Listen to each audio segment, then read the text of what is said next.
ओम परा मे यन्ति धीतयो गावः नः गव्यूतिः अनु इक्षन्तिः उरु चक्षसम्। परागमन करती हैं मेरी बुद्धियां या धारण करने वालियां, जैसे गमनशीलाएं गंतव्य स्थान को या गायें गोष्ठों को जाती हैं, बहुदृष्टा की इच्छा करती हुई। ये जो मंत्र लिया गया वह ऋग्वेद के प्रथम मंडल के 25वें सूक्त का यह 16वां मंत्र है। इस मंत्र के ऋषि हैं भगवान सुनह से आजिकर्ती और इस मंत्र का छंद है गायत्री और स्वर है षड्ज। इस मंत्र का मुख्य विषय, प्रमुख विषय या जिसे देवता कहा जाता है वह है वरुण, अर्थात वर्ण किए जाने योग्य राज्य नायक। इस मंत्र में जैसे कि हम जानते हैं प्रमुख विषय चल रहा है वरुण, अर्थात वर्ण किए जाने योग्य राज्य नायक। तो पिछले मंत्र में हमने समझा कि जिस प्रकार राज्य नायक का कार्य है कि वह प्रतिभाशाली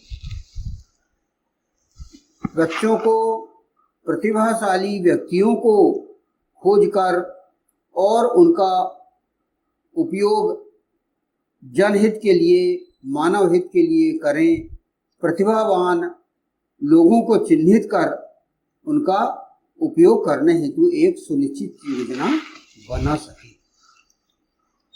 तो पिछले मंत्र से ही संबंधित यह अगला मंत्र है जिसका फुटनोट यहाँ पर बताया गया है।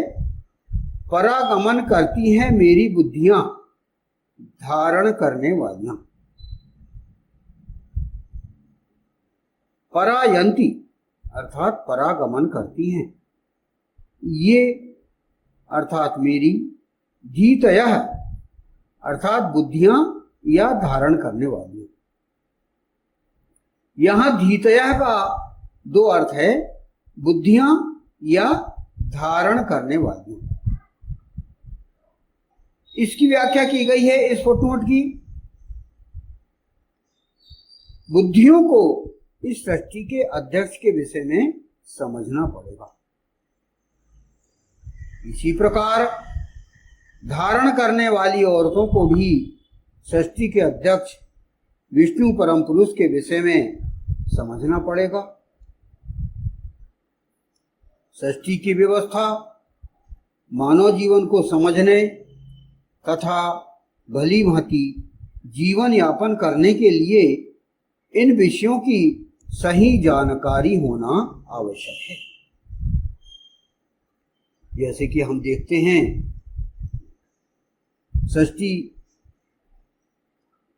का जो एक अध्यक्ष है विष्णु परम पुरुष, जिसे ईश्वर या ईशान परम परमात्मा ने उसे इस सृष्टि में संचालन के लिए, व्यवस्था के लिए भेजा है, तो उसे बुद्धिमान बना के भेजा है। बुद्धिमान, बुद्धि क्या होती है? बुद्धि होती है प्रतिभा, सोचने समझने की शक्ति, तर्क शक्ति और समस्याओं को समाधान करने की। व्यक्ति जो योजना बनाता है वह सफल है या असफल है, यह उसकी हम बुद्धि से जांच कर सकते हैं। बुद्धि व्यक्ति को जन्मजात मिलती है। हम देखते हैं कि कुछ बच्चे जन्म से ही बुद्धिमान होते हैं। वे विभिन्न प्रकार की प्रतिभाओं से संपन्न होते हैं।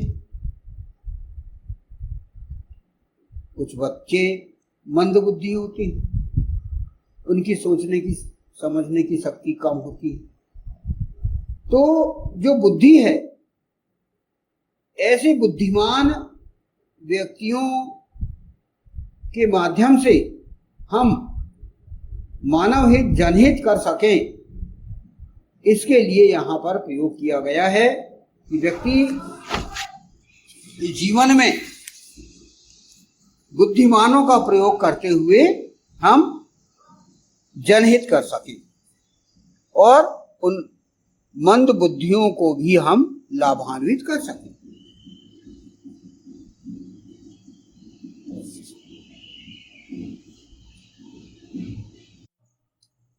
तो यहाँ पर ये कहा गया है व्याख्या के अंतर्गत कि बुद्धियों को इस सृष्टि के अध्यक्ष के विषय में समझना पड़ेगा।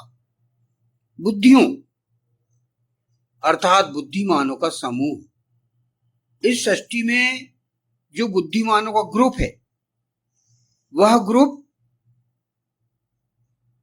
ऐसे नायक के आचरणों के विषय में, ऐसे नायक जो समस्याओं को हल करने में सक्षम हैं, ऐसे नायक जो सृष्टि के संचालन करने में पूरी तरह से इस विश्व को सुख शांति प्रदान कर रहे हैं, ऐसे लोगों का उन्हें अनुगमन करना है।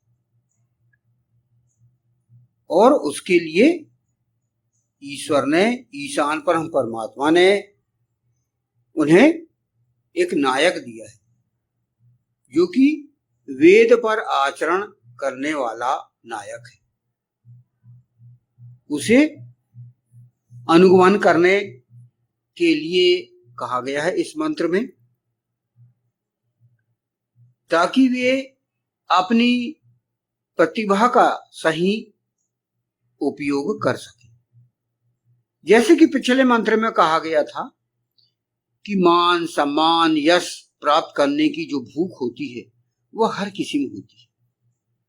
तो यहाँ बुद्धिमानों को यह कार्य सौंपा गया है, यह निर्देश दिया गया है कि उन बुद्धिमानों को यदि यश चाहिए, मान सम्मान चाहिए, तो वे विष्णु परम पुरुष का अनुगमन करें। क्योंकि पुराणों में हम देखते हैं, इतिहासों में हम देखते हैं कि उस सृष्टि के अध्यक्ष ने कितनी महान सफलताएं प्राप्त की हैं। बड़ी बड़ी समस्याओं का हल उसने चुटकियों में हल किया। तो उन्हें यह सलाह दी गई है इस मंत्र के माध्यम से। इस मंत्र में दूसरी बात और कही गई है, जिसे हम एक वेद के विद्यार्थी हैं समझने का प्रयास करें। इसमें कहा गया है कि इसी प्रकार धारण करने वाली औरतों को भी सृष्टि के अध्यक्ष परम पुरुष के विषय में समझना पड़ेगा। प्रत्येक औरत, प्रत्येक महिला, उसके अंदर भी मान सम्मान की भावना पाई जाती है, और मान सम्मान का रक्षक इस सृष्टि के अध्यक्ष में पाई जाती है।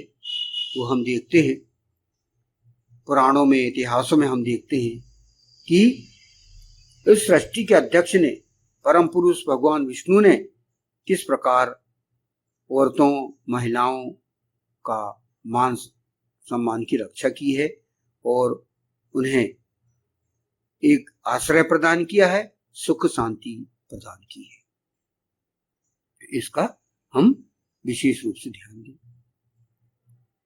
सृष्टि की व्यवस्था मानव जीवन को समझने तथा भली भांति जीवन यापन करने के लिए इन विषयों की सही जानकारी होना आवश्यक है। हम यदि चाहते हैं कि हमारे घर में अच्छी व्यवस्था हो, हमारे परिवार में अच्छी व्यवस्था हो, हमारे समाज में, हमारे राज्य में, हमारे विश्व में यदि अच्छी व्यवस्था हो, तो हमें उस सृष्टि का अध्यक्ष परम पुरुष को समझना पड़ेगा। और समझने के लिए क्या करना होगा? हमें उसके इतिहास की जानकारी हमें लेना पड़ेगा। तभी हम हमारे जीवन को सुखमय बना सकते हैं। इस मंत्र के अंतर्गत अगली बात और कही गई है। अगला फुटनोट इसमें है, जैसे गमनशिलाएं गंतव्य स्थान को या गायें गोष्ठों को जाती हैं, बहुद्रष्टा की इच्छा करती हुई।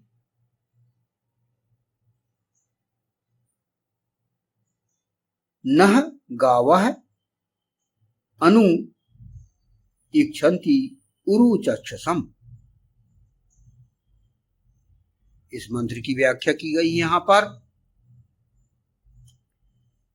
यह बात ध्यान दिए जाने योग्य है कि वेद में बहुद्रष्टा, उरु चक्षस और सर्वद्रष्टा विश्व चक्षस में अंतर किया गया है।